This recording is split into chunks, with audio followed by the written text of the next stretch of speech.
Okay, now I'll teach my student Holly Presto from the G minor Sonata Sonata by Bach.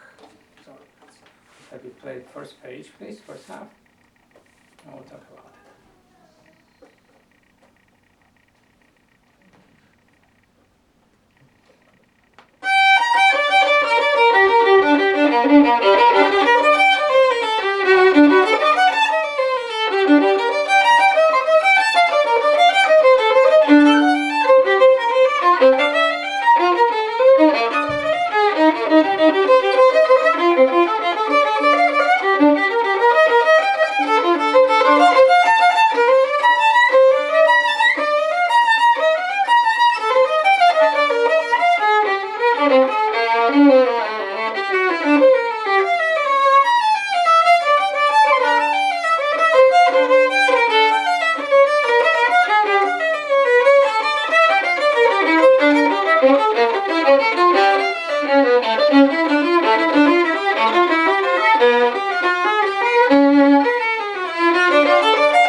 Good, very good. Let's stop here.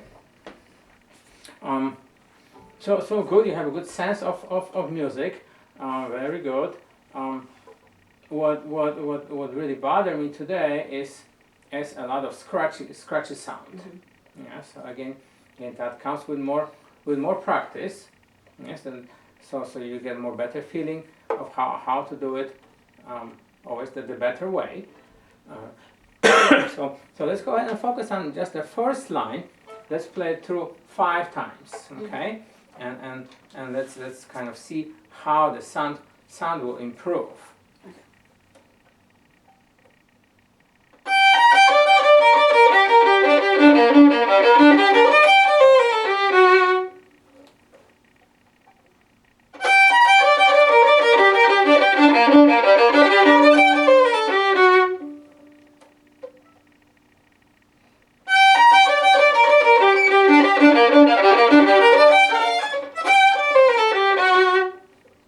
Fourth time, please.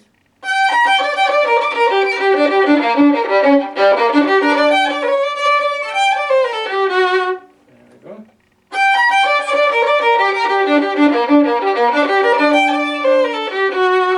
Very good. So we see that all the scratches are disappearing, right? So very good. Another thing, always, of course, besides creating beautiful sound, you want to always think about musical expressions, right?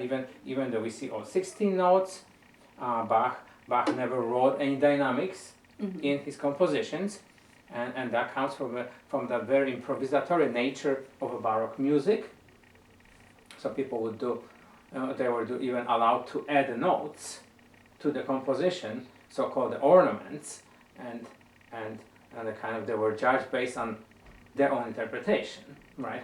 What kind of beautiful notes they added, how they did dynamically they structured the piece. So with that knowledge, that's what we have to do. These days, people don't add the notes to the compositions. Yes, so we just kind of we play what's on the page, but besides that, you know, a very traditional way is always following the musical line, like here, and then Bach writings has a lot of sequences that either go down or go out. Like for example, at the beginning, that sequential pattern, right? It repeats 3 times, and it descends. Right, so 3 measures of the same note pattern, right?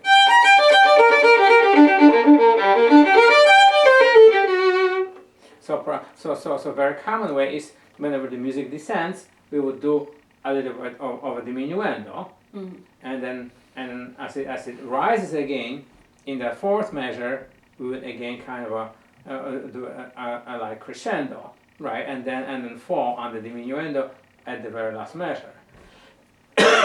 So that's one way to look at it. Okay, so let's try to see if you like it.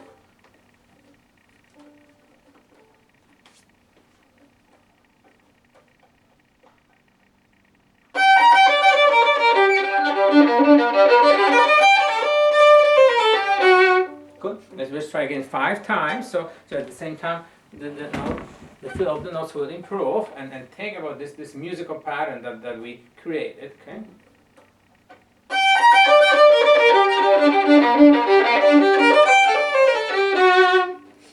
Now I would just try to emphasize it a little bit more. So more of a diminuendo and then more of a crescendo. Okay. Maybe let's write this in. So you see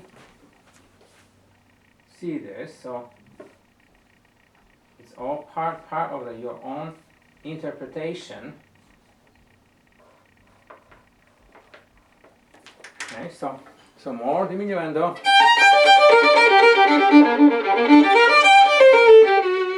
And more of a crescendo diminuendo at the end.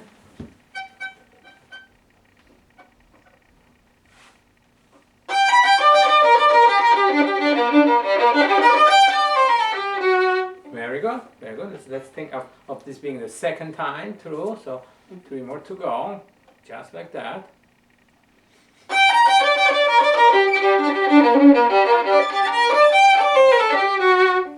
Good. Third time.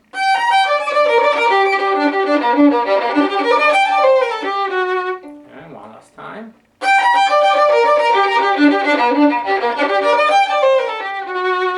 Very good. So at the same time, the melody becomes more beautiful because it has some shape to it, right? Otherwise, if we don't want it to sound like an exercise kind of thing, because this is the art.